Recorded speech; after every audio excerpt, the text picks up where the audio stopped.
New Hampshire's Business. I'm Fred Coker. If you ever lost a job, you know what a tough experience it can be for income, to live, and for your health, especially when it strikes at midlife. There's a new book in print that speaks to this, written by a respected New Hampshire nonprofit executive who dives into job losses with 15 white and blue-collar New Hampshire workers who unexpectedly lost theirs and what it took them to get back on track with a new job in their 50s. Here's one of them. Anna got laid off. Her reason layoff was abrupt. I was working, as she said, as an estimator for an aluminum framing company until the day I received an out-of-the-blue phone call. My position was eliminated, and I was the breadwinner for my family. With me to brief us on her new book that has just landed on Amazon is its author, Kelly Clark, an experienced nonprofit executive for 37 years, currently with the New Hampshire Workforce Innovation Board, and a former president of the New Hampshire Workforce Opportunity Council. Welcome. Nice to have you, Kelly. Nice to be here, Fred. You crisscrossed the state over 6 months pre-pandemic, interviewed 15 people who had lost their jobs, 47 to 58, right? And the pandemic, of course, made everything worse. Tell us who you met and what they were facing with that job loss in midlife. Sure. So Anna, who you just spoke about, is one of the individuals I met. Yeah.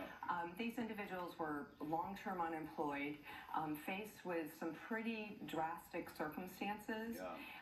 And they had figured out, and I was really interested in, what did they do to maintain their well-being? Because what I noticed throughout my career as I've worked with people that were, unemployed, Yeah.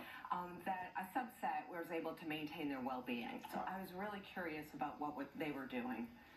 Were there any common threads like illness or age discrimination or a mismatch in job or what?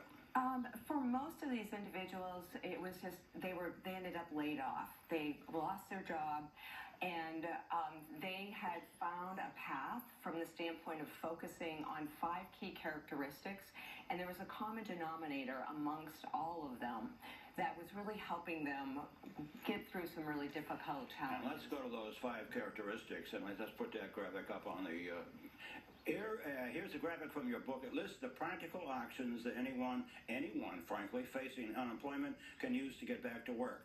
Maintaining structured schedule, engaging in meaningful activities, conserving resources, accessing social support, and building mental strength. Which of these did you find, those 15 people you interviewed, were any of them using any of those? Yes. That was this common strand amongst all of the people I spoke with, is they were doing an action in either one of those categories, so all 5. And it could have been like for Walter, he maintained a structured schedule. He said to me, I get up at 5:30 in the morning because I'm going to be going back to work again. Yeah. He engaged in meaningful activities, including job search, as well as, training, finding to skill up. Right. In addition, though, something that all 5 did is they took a break. They stepped back from their job search, Yeah. and they found something that was meaningful to them, because as you know, there's a lot of rejection when you're going through and looking for a job. It's tough. And so, like, Anna pursued her art, volunteered. Walter continued to Irish singing every week. He would get with a group. And that really helped them Yeah. take very, very difficult, get through very difficult circumstances. But, structured schedule is on the top of that list. I got to believe that is the key. You have to think of it as a scaffolding, your schedule.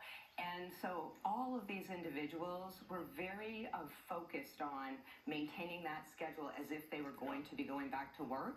And then, of course, the job search became job number 1 for them. But another really important thing is, at the end of the day, they had a shutdown routine. So they put it aside, and whether that meant going out to walk the dog, going to do a volunteer activity, really helped them. Did any of them get a job afterwards? They did, and I featured 5 people in the end of the book that I spoke to 2 years after my initial, and they were able to become reemployed. Well, let's put that book up on the screen again. How to Piece Your Well-Being Back Together When Unemployment Strikes at Midlife.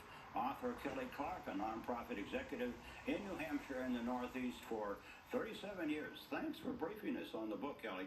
Thank you so Good much, to have Fred. you here. It's a And I know pleasure. you speak to groups about this.